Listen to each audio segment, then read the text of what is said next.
Hello gentlemen, today on the bench we have another defective fog box.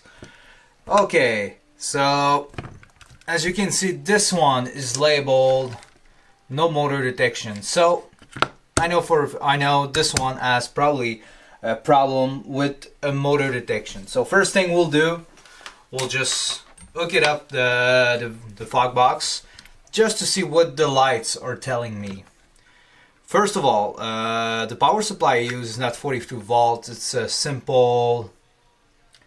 Oh, interesting. As you can see, we didn't see any red lights flashing up like regular fog boxes like this one. Just take a look. You know, if you look at the light on this one, you clearly see a red LED blinking 3 times, which means that the bootloader is working properly. But on this one, there's no such thing. So that does mean that there's something wrong with it. So we'll just open it up and take a little peek at it first. Okay, this one.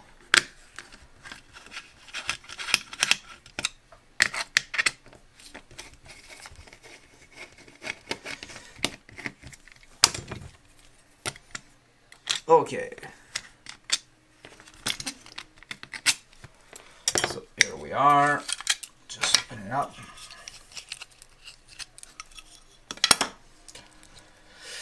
Okay, we'll just take a closer look at the soldering on the DRV and on the MCU.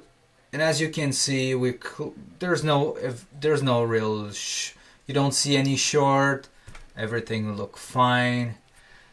On this side, no MOSFET has blown. The TVS look good. I don't see any damage on the DRV, which is nice.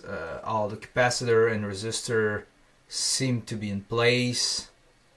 So this look good. We'll look at the other side. Okay, resistor here are good. Here also.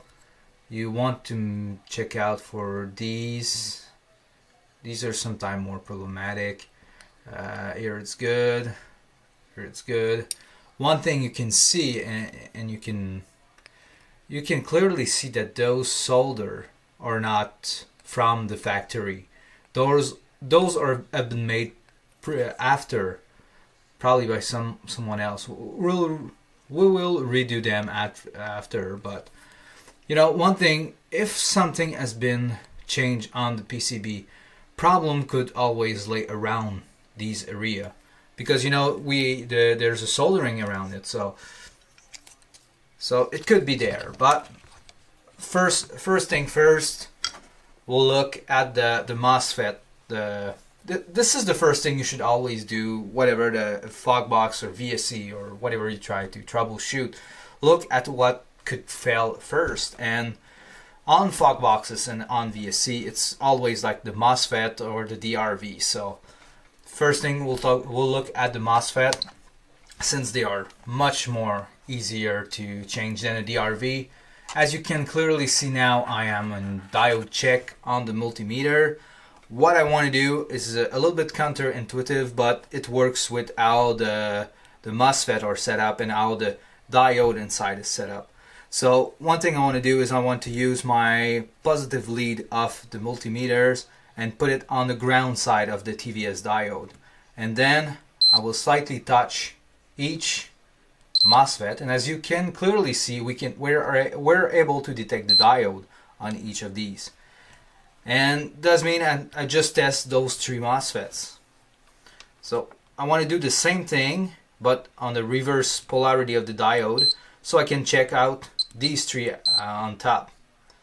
So I have this, and here we go. Now I'm just really looking fastly at those, because I want to be sure that there's no shorts, no MOSFET that are shorts, and I would just want to make sure that there's no problem with the DRV also. Second thing we'll check before even thinking about touching the DRV, we'll go in resistor mode. And I don't know if you can see, probably I just zoom on them. Let me just zoom a little bit. Okay, we'll just check those 3 resistor and those 6 resistor, because as I tell you earlier, there have been some work done it. So we'll take a look if the 1 resistor jack off or something that happened. So we'll just take a look at the 3 on top. I know the value, it's 4.7 ohm, so we should have around this, maybe 5 or, okay, you see we have 4.8,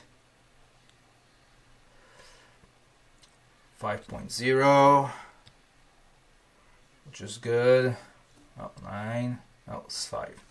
Sometimes it's a little bit tricky, it's a more, okay, here we have 4. The first 3 in front or all the way are also 4.7. So we have this, and this, which is 4.9 also. Then we'll check at these 3, which are 39 kilo ohm. So I have this one 39.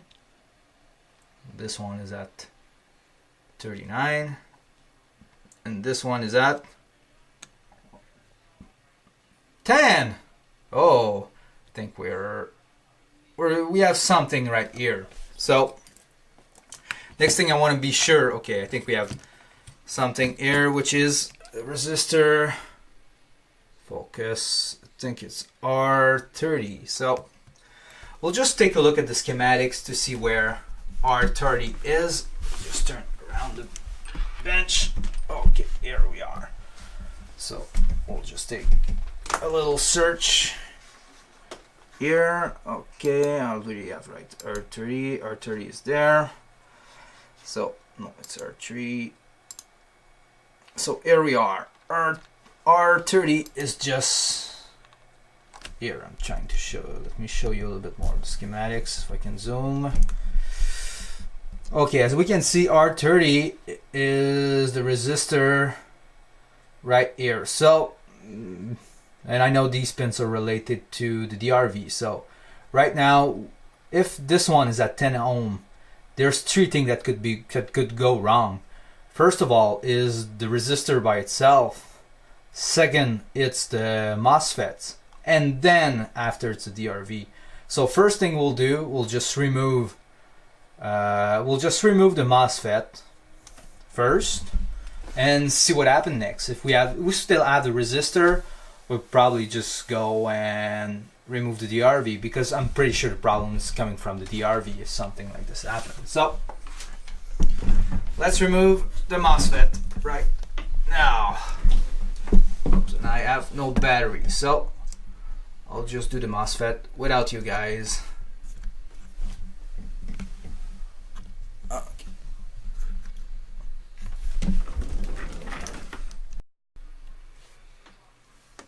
Okay guys, we'll just end up this one a little bit fast. I don't have any more, I don't have a lot of battery on the camera, but don't worry, there's plenty to come. As you can see, okay, I have at first removed the MOSFET Q2, and still has like 10 ohm resistor on R30.